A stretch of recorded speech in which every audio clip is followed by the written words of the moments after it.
ॐ नमः सिद्धेभ्यः। ॐ नमः सिद्धेभ्यः।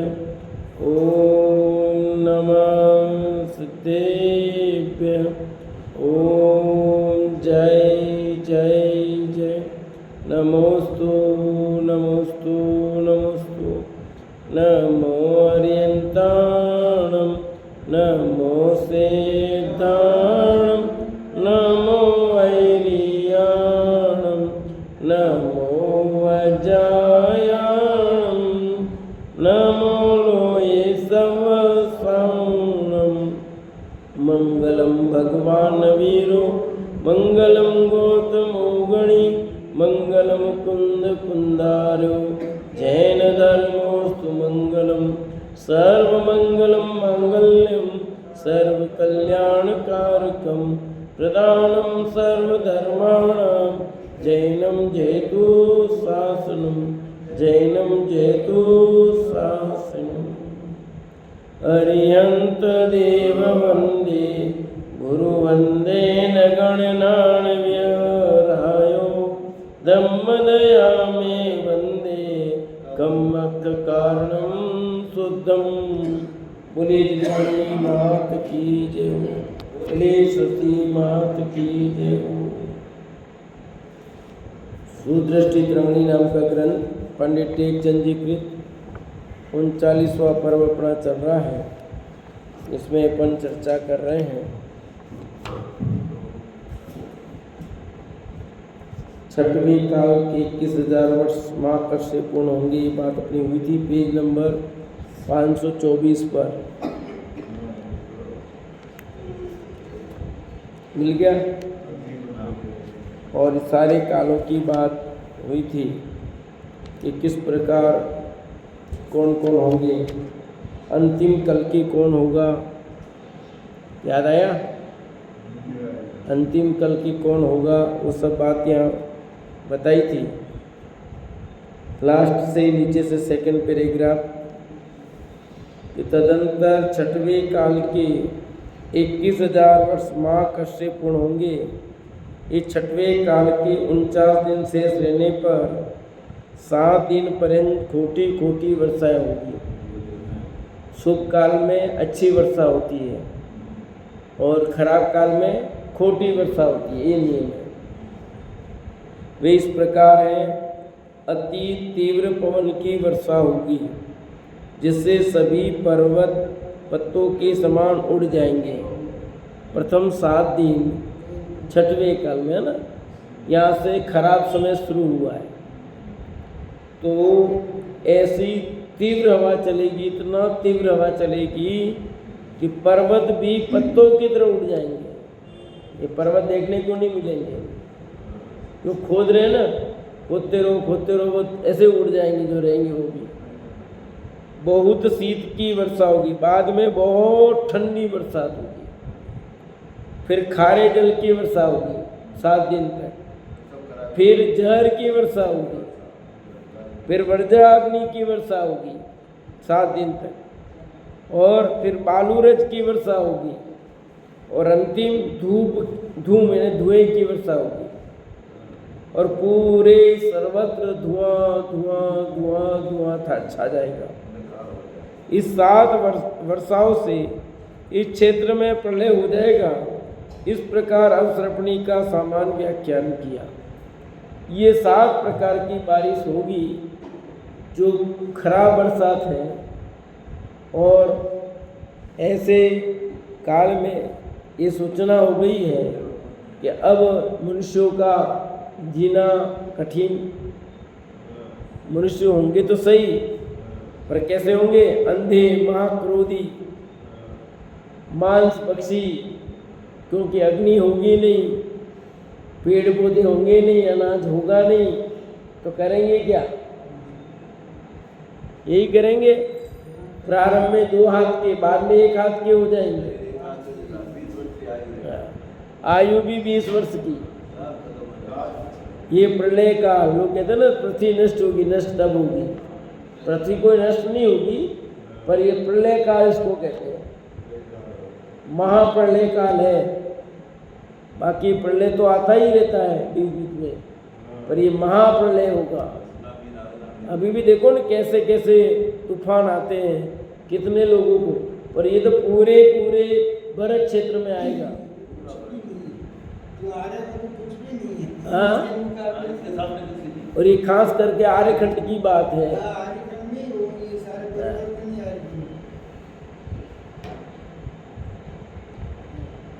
तदुपरांत उत्सर्पणी काल का प्रारंभ होगा।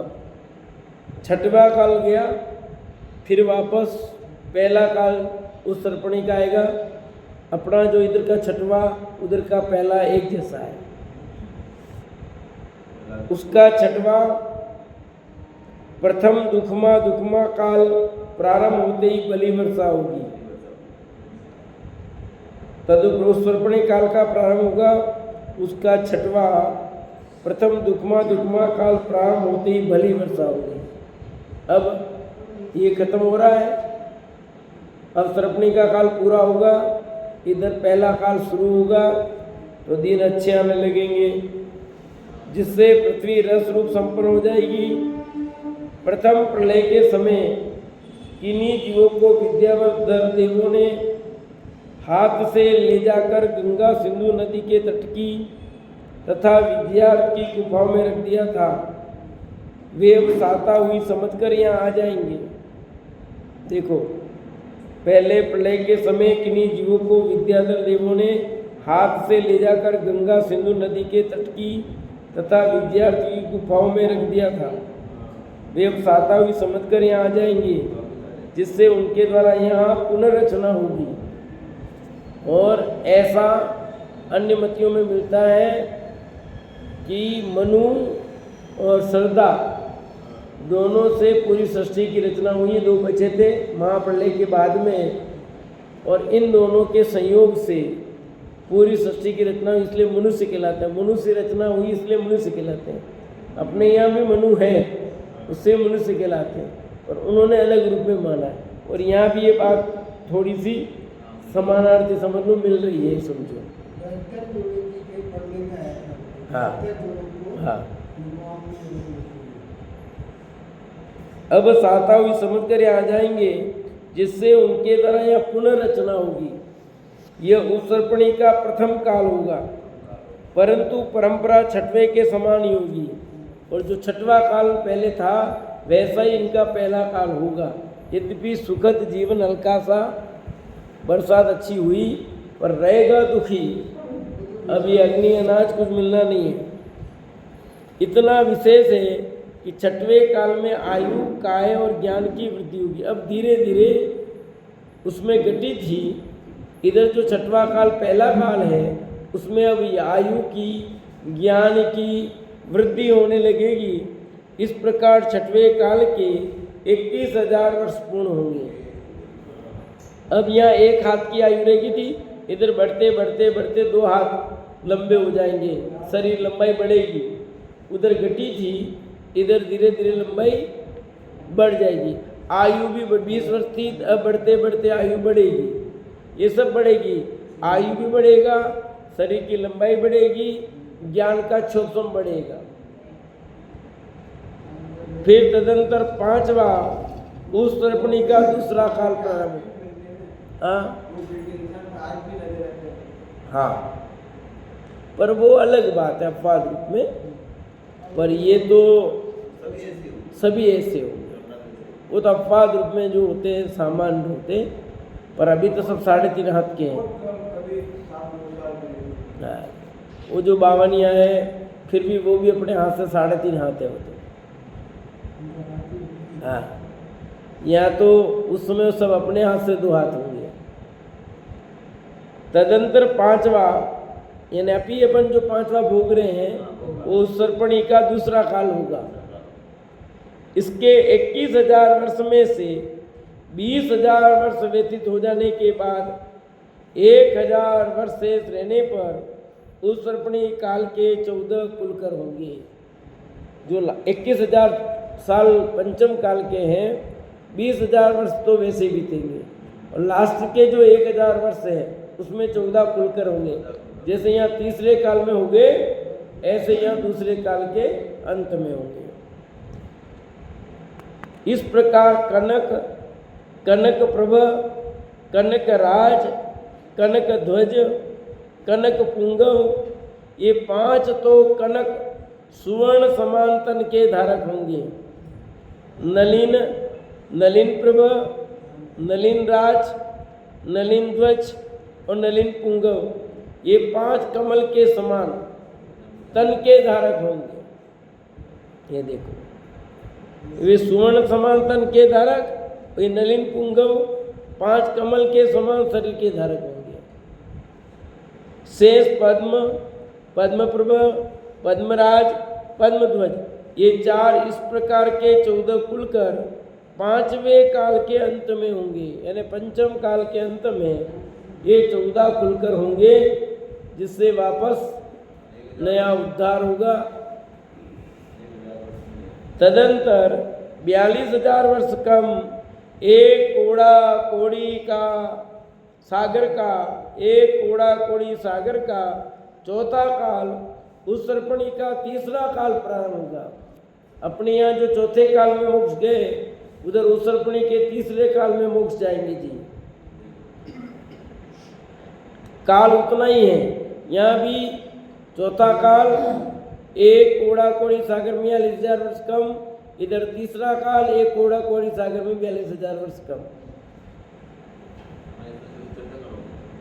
जिसमें महापद्म, सूर्यदेव, सुपार्श, स्वयंप्रभ, सर्वाद्भूत, देवपुत्र, कुलपुत्र, कुंदक, प्रोष्टिल, जयकीर्ति, सुव्रत, अरनाथ, पुण्यमूर्ति, निष्कषाय, विपुल, निर्मल, चित्रगुप्त, समाधिगुप्त, स्वयंभू, अनुवर्तिक, जय, विमल, देवपाल और अनंतवीर्य, ये 24 तीर्थंकर धर्म तीर्थ के कर्ता तथा मोहंधकार को दूर करने के लिए सूर्य के समान होंगे। ये आगामी 24 के नाम है।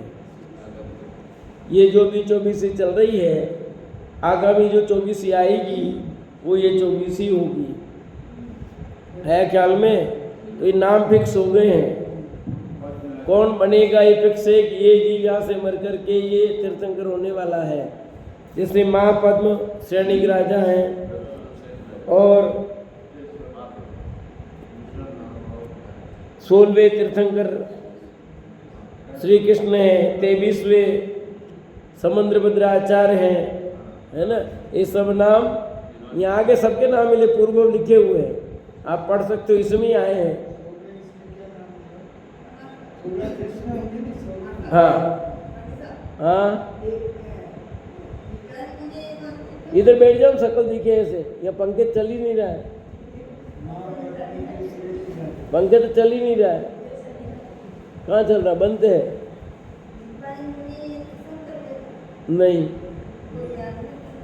कहाँ आया? नहीं आया के पढ़ने में नहीं आया। दीपान कहीं आया नहीं, दीपान मुनि नहीं, दीपान मुनि का कहीं नहीं आया।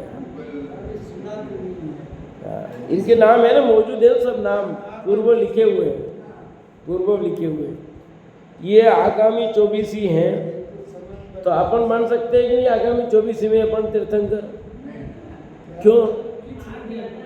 अपना नाम नहीं है ना। अपना होता तो अपन कितनी धर्म इस काल में अपने निमित्त से कितनी धर्म प्रभावना होती। जैसे समुद्रभद्र के निमित्त से हुई, वो महापुजिन के निमित्त से विशेष धर्म प्रभावना होती है। पूर्व में भी 23 नंबर के देवपाल, देवपाल के नाम से शायद निर्मल है। निर्मल देखो, निर्मल याद था मुझे, 16 गिन लो ना। 1 2 3 4 5 6 7 8 9 10 11 12 13 14 15 16 निर्मल है, बराबर है निर्मल। हाँ निर्मल नाम के, हाँ कुछ याद है, वो श्री कृष्ण का याद है, इनका याद है इसलिए।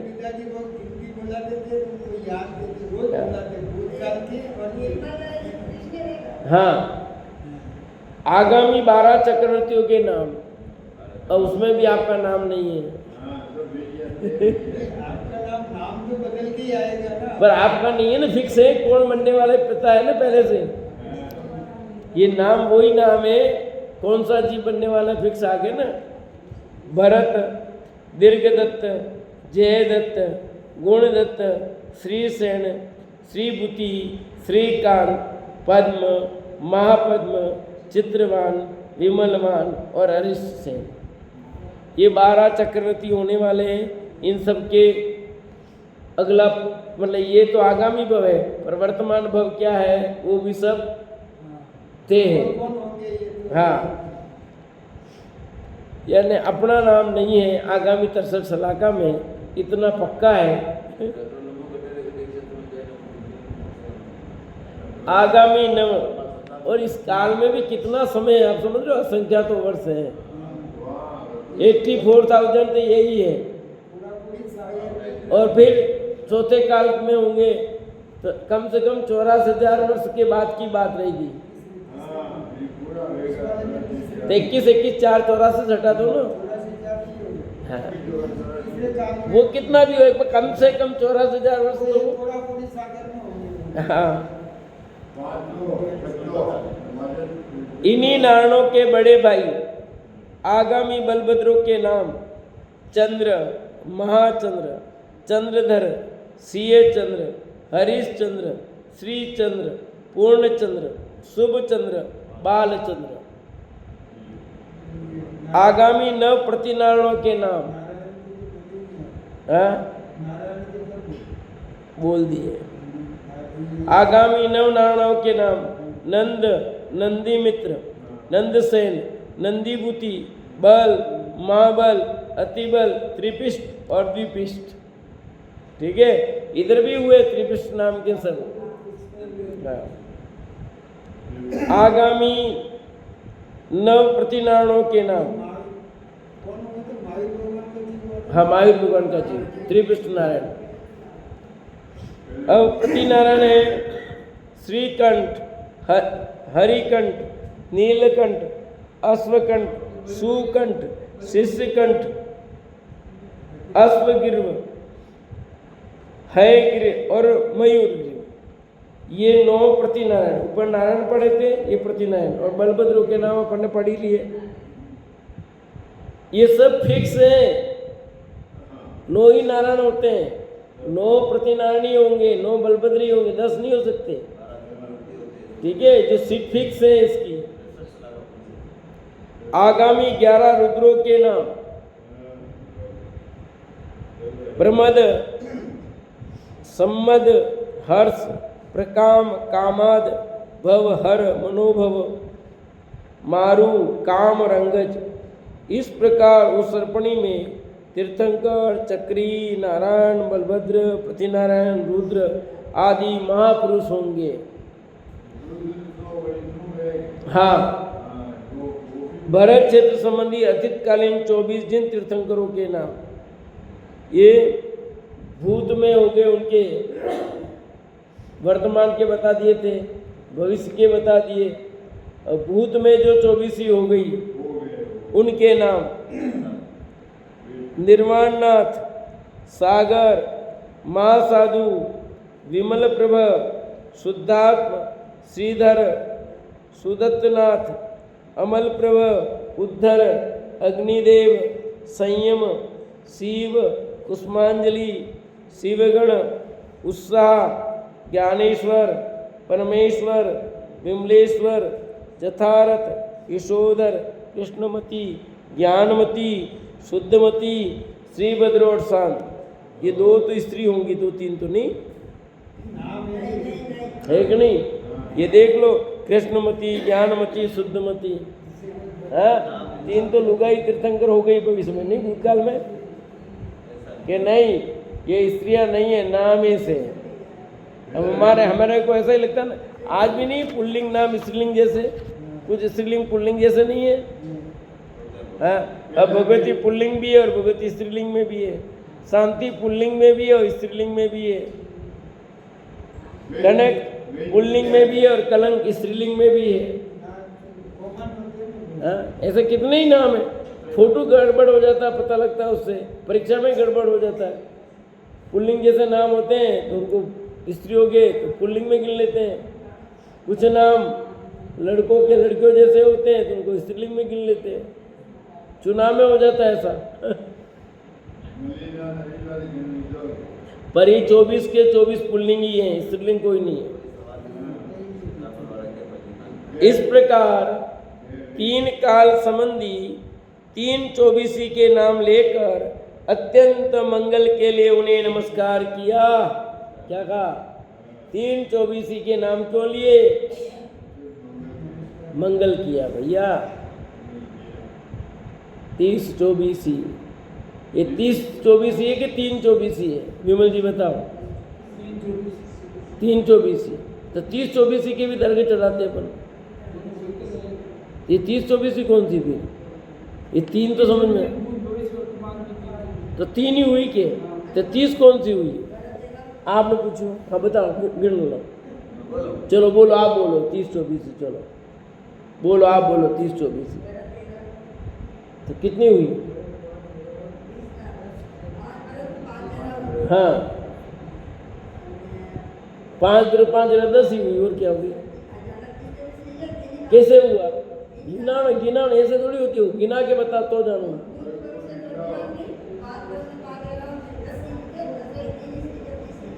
हाँ यूँ थोड़ा बढ़ाऊंगा तो समझ गए लो भाव, पर समझाना अच्छी तरह चाहिए। हम तो समझ गए क्योंकि हमें पता है, जिसको पता नहीं उनको क्या समझ में आया? विमल की समझ में आ गया?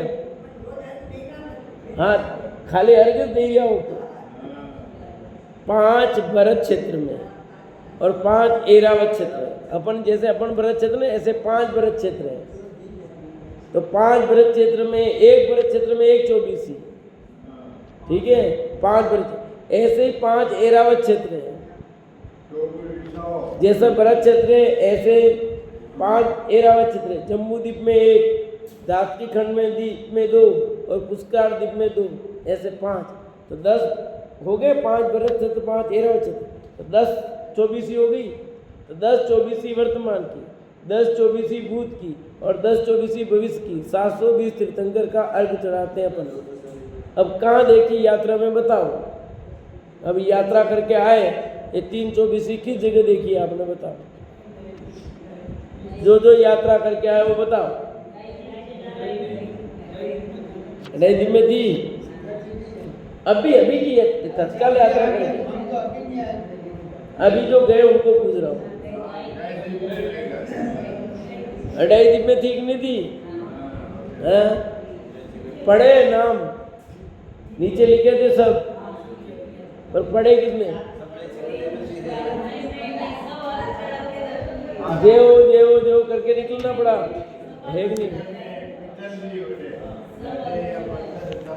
तो 720 तीर्थंकर, ठीक है?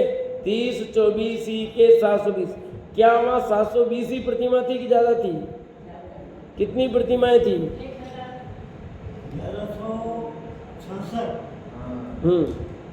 1166। हाँ बस, क्या और ज्यादा है? वो तो ऊपर, नीचे वाली कहाँ गई? 20 तीर्थंकरों की 20 देखी, नीचे नहीं देखी, ठीक है?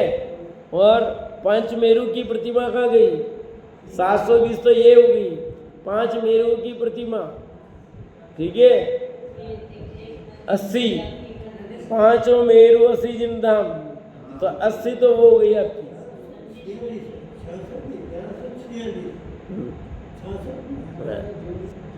80 ये हो गई आपकी। 720 ये 20 तीर्थंकर की, वो ऐसे ही मिला करके 1146 प्रतिमाएं ठीक वहाँ पर हैं। हाँ 2.5 दीप की सारी गिनाई थी। हाँ छोटी छोटी प्रतिमा है ना, है ना? कहाँ थी? थी तो सही। पंचमेरु के चारों में वहाँ देखी नहीं? बीच में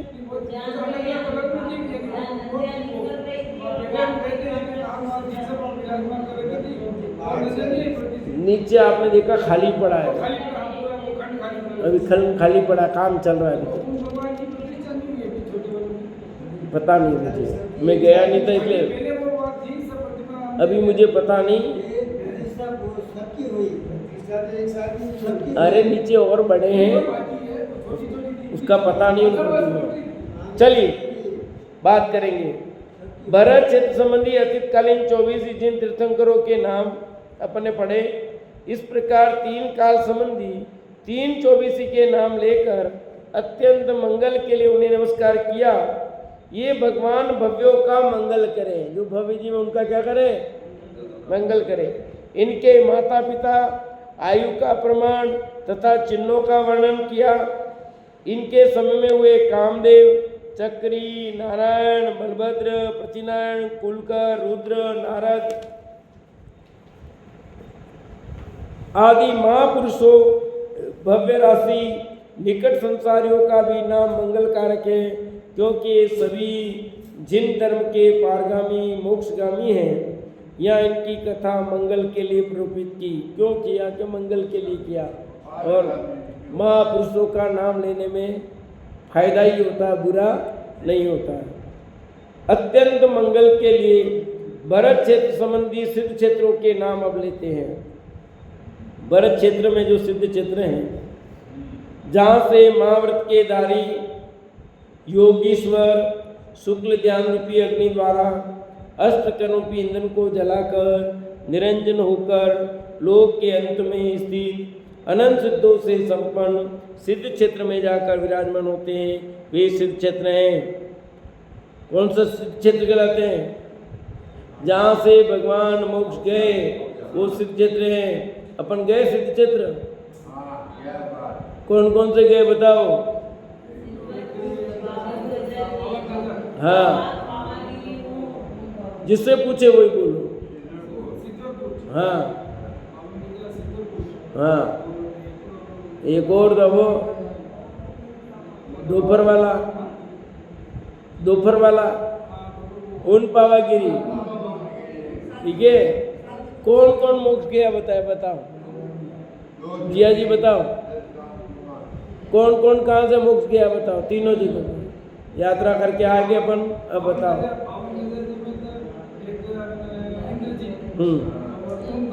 ठीक है, हाँ। उन पावागिरी से मैंने बताया भी था वहाँ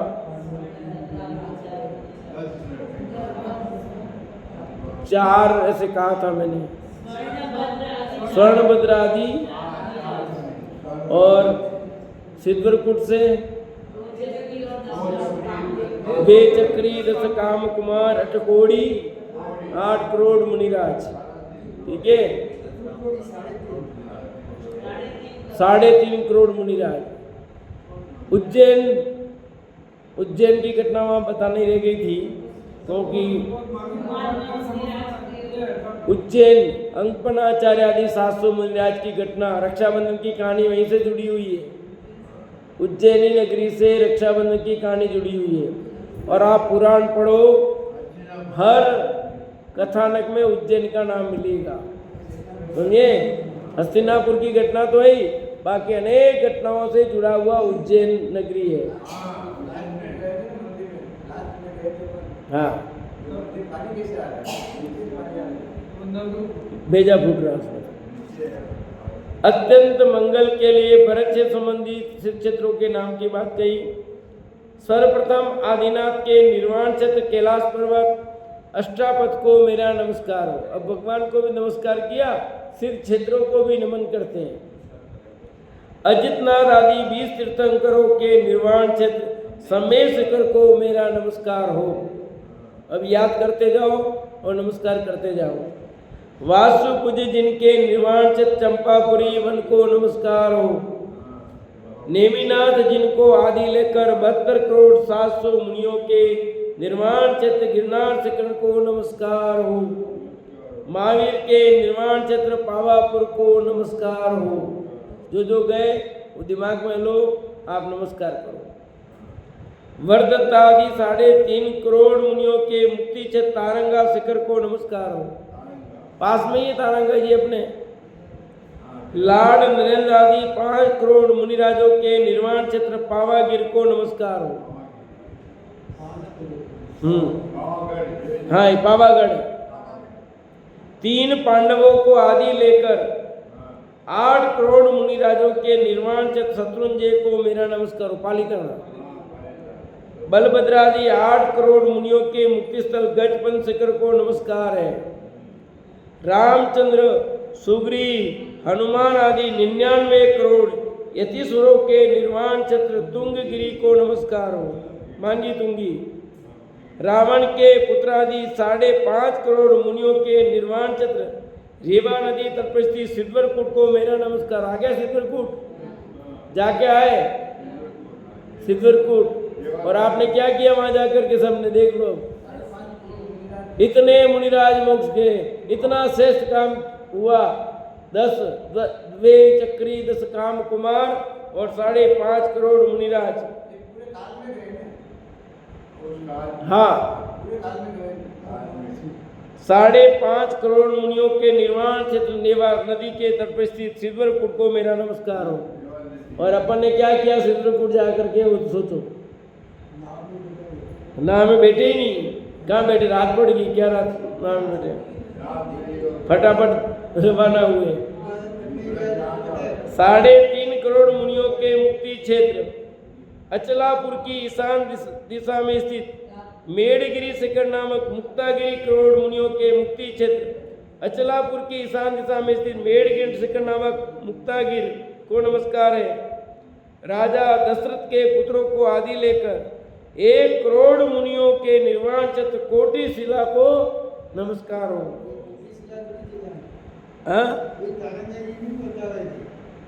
ये कोटि शिला है ना उधर, वहां पे सोनागिरी में कोटि शिला है ना। तारंगा जी में थी एक तरफ है, उधर मोक्ष नहीं गए। हाँ, इत्यादि 28 द्वीप में स्थित समस्त सिद्ध क्षेत्रों को मेरा नमस्कार हो। जहाँ जहाँ से जो मोक्ष पधारे उन सबको मेरा क्या हो? नमस्कार हो। ये सिद्ध क्षेत्र इस ग्रंथ के अंत समाप्ति में कविश्वर के लिए भव मंगल करने में सहायक हो। क्या लिखा? अब ग्रंथ समाप्ति की ओर चल रहा है ना, इसलिए क्या लिखा उन्होंने? ये सिद्ध क्षेत्र इस ग्रंथ के अंत समाप्ति में कविश्वर के लिए भव में मंगल करने में सहायक हो।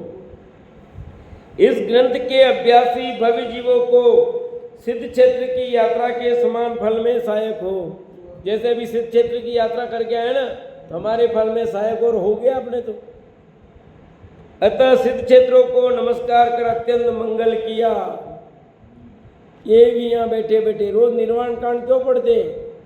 इसलिए पढ़ते हैं कि सभी सिद्ध क्षेत्रों को स्मरण करने से, नमस्कार होने से अपना मंगल हो। आजकल तो नहीं पढ़ते, पहले डेली निर्वाण कांड पढ़ा करते थे। सुबह उठ करके बेने माता चक्की चलाते हुए एक तो निर्वाण कांड और ये आलोचना पाठ ये सब पढ़ते थे, ये सब पढ़ा करते थे। अब समय बदल गया ना। हाँ, सिद्ध लोक के समान अकृत्रिम चित्यालय मंगलकारी हैं। अब कहते हैं सिद्ध लोक के समान जो अकृत्रिम चित्यालय, जो किसने बनाए नहीं, अनादि निधन है। कितने गिनती में? 8 करोड़ 56,97,781। ये तो गिनती के, अनगिनत के वेंद्र आदि के चित्र असंख्यात कृत्रिम चित्यालय।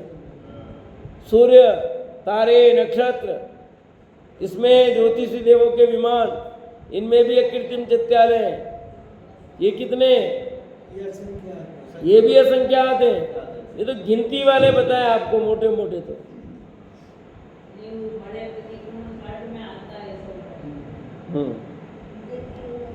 देखो, सिद्ध लोक के समान अकृत्रिम चित्यालय मंगलकारी हैं। अतः यहाँ ग्रंथ के अंत में 8 करोड़ 56,97,481 कितने 481, 700 नहीं 481। अनादि निधन अकृत्रिम प्रत्येक में 108 जिन बिंबों सहित जिन बिंबों को नमस्कार हो। एक एक अकृत्रिम चैत्यालय में 108 वेदियां हैं, एक एक वेदी पर एक एक जिन प्रतिमा है, तो 108 जिन बिंब हैं। और अपने 2-4 प्रतिमाएं जो ही अपने से नहीं हुए हैं। अभी देखो कितनी कितनी प्रतिमाएं थी, देखी नहीं देखी? हाँ, कितनी विशाल प्रतिमा, कितनी कितनी थी।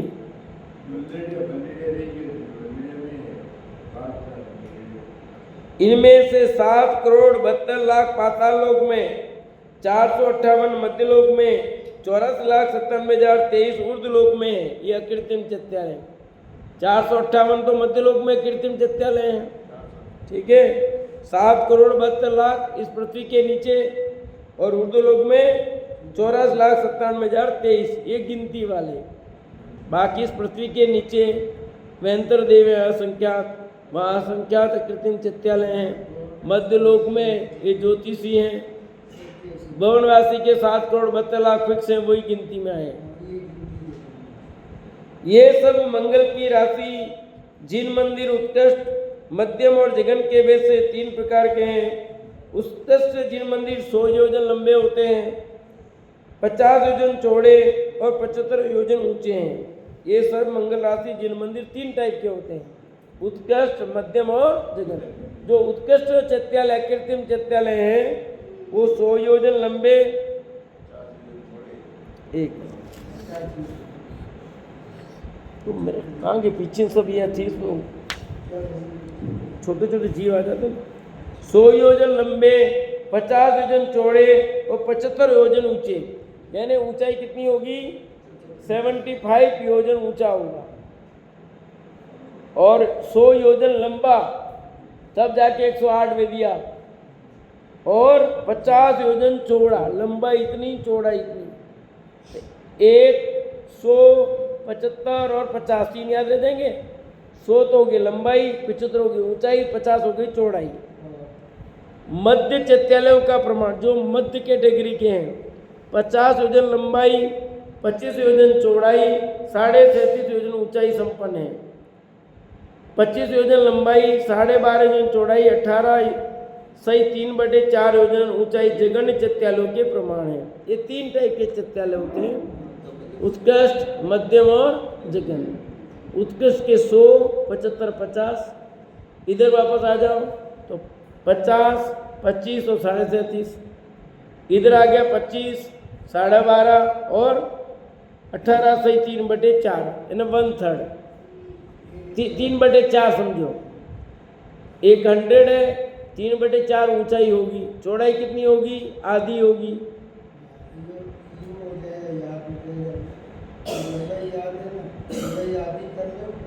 ऊंचाई कौन करो, पूर्ण हो जाती है।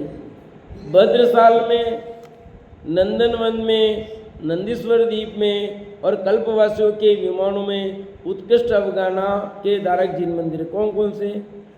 भद्रसाल वन, नंदनवन और नंदीश्वर द्वीप और कल्पवासी के विमानों में। उनकी नींव भूमि 2 कोस है। सोमनाथ वन, रुचिकर गिरी पर्वत, कुंडलगिरी पर्वत, वक्षारगिरी पर्वत, इक्ष्वाकर पर्वत, मानसोत्तर पर्वत, कुलाचलों पर मध्यम अवगाहना वाले जिन मंदिर। मध्य मतलब 50 योजन लंबे, 25 योजन चौड़े और 37.5 योजन ऊंचे। विद्यार्थ, जम्बू वृक्ष, सालमली वृक्ष पर स्थित चैत्यालयों की अवगाहना 1 कोस लंबी, आधा कोस चौड़ी और पौन कोस ऊंची है। भवनवासी और वेंतर देवों के क्षेत्रों में स्थित अकृत्रिम चैत्यालयों की अवगाहना का प्रमाण अन्य ग्रंथों से जान लेना। इस प्रकार ये चर्चा हुई। शेष चर्चा अपन और कल करेंगे, समय हो गया अभी।